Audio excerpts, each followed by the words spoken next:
At the Casper International Film Festival, and I'm talking with... Hi, I'm Keith Andreen. I'm the writer, director, and producer of Mayfly. Which is one of the films that was within this short block.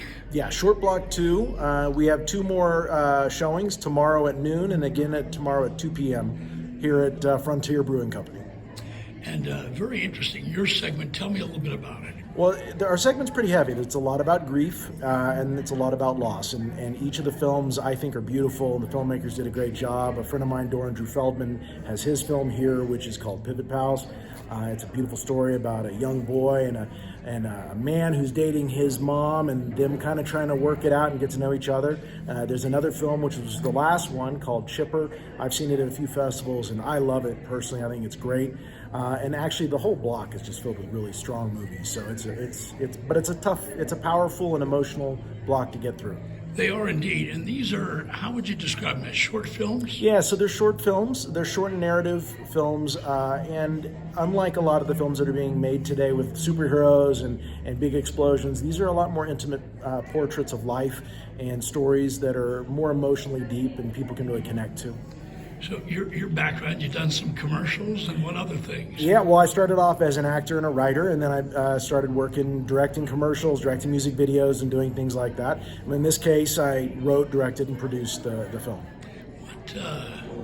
What has to be inside of you in order to do a film, get through it, and get through all the nonsense of trying to get it shown somewhere? Well, I could be smart and say that glutton for punishment, but no, the truth is you want to tell stories, and you can't always tell stories because usually professionally you have to go get somebody to hire you and give you a job to go work on either a feature film or a network television show or something like that, and that's hard to do.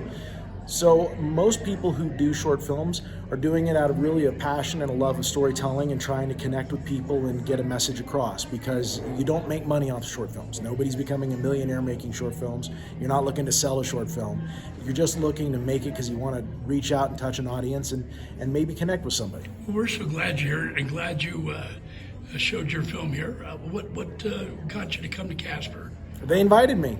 I mean, I'm a sucker for a free meal, so when they said, come on out and we'll feed you, I said, sure. What do you think of our fair town? Casper is beautiful. There's a lot of history here, and I've been going around and kind of exploring it. Went to the high school today and spoke to a couple different classes. What were some of the things that students asked you? Well, there were a lot of practical things about how to get started in their careers, and you know, it took a little warming up, I think, for them at first, but eventually they started really having some insightful commentary on, because they watched my film there and had some questions about that. What was their response to that? It was really interesting because my film is definitely skewed more for an older audience, not necessarily high schoolers, but it really resonated with them, and they definitely got a lot of the deeper meanings and nuances that I was trying to convey in the story, and they had a lot of really good questions about it. I don't want to spoil the film in case anybody's going to come out here, but they got some stuff that I had laid in really subtly to see if people would pick up on. Well, you know, in a world that's very hard to make it out there, they're also showing folks making films with phones these days. Kind of like you are right now. No, that's the great thing about today's day and age is that everybody's walking around with a camera and a recorder inside their hands, so they can actually go out and shoot things. Whereas when I was younger and when you were younger, you know, you had to know somebody and have a lot of money to get the access to the equipment that you need in order to make a movie. But now everybody's got it in their pocket at all times, so the only thing stopping them is a lack of motivation, really. Where do you see yourself taking all of this? Well, I've been on a long road in Hollywood, just plugging right along and not giving up. So I've been fortunate. I've got a couple projects coming up. Just sold a feature that I'm going to be working on. Got to have a production meeting right now with the network to talk to them about a creative meeting and then start writing it. I've got another pilot that I'm finishing right now that we're about to go out and try to pitch.